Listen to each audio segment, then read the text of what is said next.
In the quaint seaside town of Ancona, Italy, Giovanni Sermonti leads a seemingly idyllic life as a successful psychoanalyst.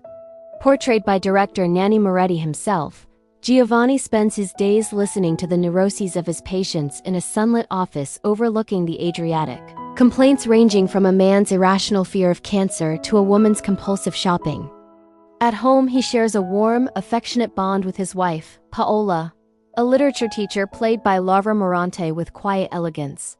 Their 2 teenage children complete the picture: daughter Irene, a spirited basketball player with a fiery temper, and son Andrea, a thoughtful, introspective boy who enjoys diving and poetry. The family routine is one of comfortable domesticity, shared meals of fresh pasta and seafood, weekend jogs, and playful banter. Giovanni, ever the rational observer, analyzes his loved ones with the same detached curiosity he applies to his clients. Yet he cherishes their closeness deeply. This harmony shatters one fateful Sunday morning in spring. Giovanni plans a father-son run with Andrea, but duty calls. A distressed patient phones with an emergency, insisting on an immediate session. Reluctantly, Giovanni cancels the outing, sending Andrea off to scuba dive with friends instead. What begins as an adventurous exploration of underwater caves turns tragic when Andrea's oxygen tank malfunctions during a deep dive. He drowns, his body recovered hours later by rescuers. The news hits like a tidal wave.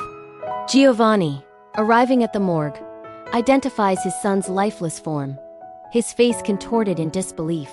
Paola collapses in hysterics, clutching Andrea's belongings: a wetsuit, a watch frozen at the time of death. Irene, numb with shock, lashes out in rage, smashing a vase during the funeral preparations. The film delves into the raw anatomy of grief, unfolding in intimate, unhurried scenes that capture the family's disintegration. Giovanni, the healer of minds, finds himself paralyzed. He continues his practice but falters, snapping at patients, zoning out during sessions, even hallucinating Andrea's presence in empty chairs. One client, an elderly man obsessed with trivialities, becomes a mirror for Giovanni's own unraveling, prompting him to question the value of psychoanalysis when it can't mend his shattered soul. At home, silence replaces laughter. Paolo withdraws into isolation, poring over Andrea's notebooks filled with youthful musings on love and mortality. She and Giovanni sleep in separate beds, their physical intimacy severed by unspoken blame. Giovanni tormenting himself for prioritizing work over the jog, Paola resenting his emotional stoicism. Irene acts out rebelliously, getting suspended from school for a fight during a basketball game, her aggression outlet for pent-up sorrow. The family attends group therapy, but sessions devolve into arguments, highlighting their inability to console one another. Amid the despair, glimmers of humanity emerge. Giovanni bonds tentatively with Oscar, a patient whose marital woes echo his own suppressed pain. Paola finds fleeting solace in rereading classic novels, their themes of loss resonating anew. A pivotal discovery arrives via mail: a love letter addressed to Andrea from Ariana, a girl he met briefly at summer camp. The note, written just before his death, speaks of a stolen kiss and dreams of reunion, revealing a secret romantic side to Andrea that his parents never knew.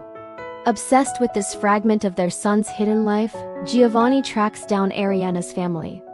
Against Paola's initial reluctance, they invite the girl to visit, hoping for closure.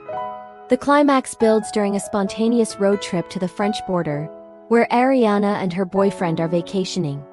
The sermontists pile into their car, the journey a metaphor for their fractured path forward.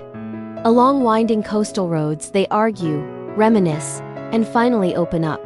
Giovanni admitting his guilt, Paola sharing her fears of forgetting Andrea's voice, Irene confessing her anger at God. Meeting Ariana, a vibrant teenager with a backpack and a guitar, brings bittersweet catharsis. She recounts fond memories of Andrea's kindness and humor, humanizing him beyond their idealized image. The encounter doesn't erase the pain but offers a tentative bridge to acceptance.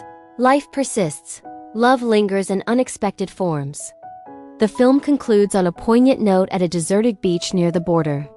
As the family walks along the shore, waves lapping at their feet, They scatter unspoken ashes of grief into the wind. Giovanni, Paola, and Irene hold hands, their steps synchronized for the first time since the tragedy.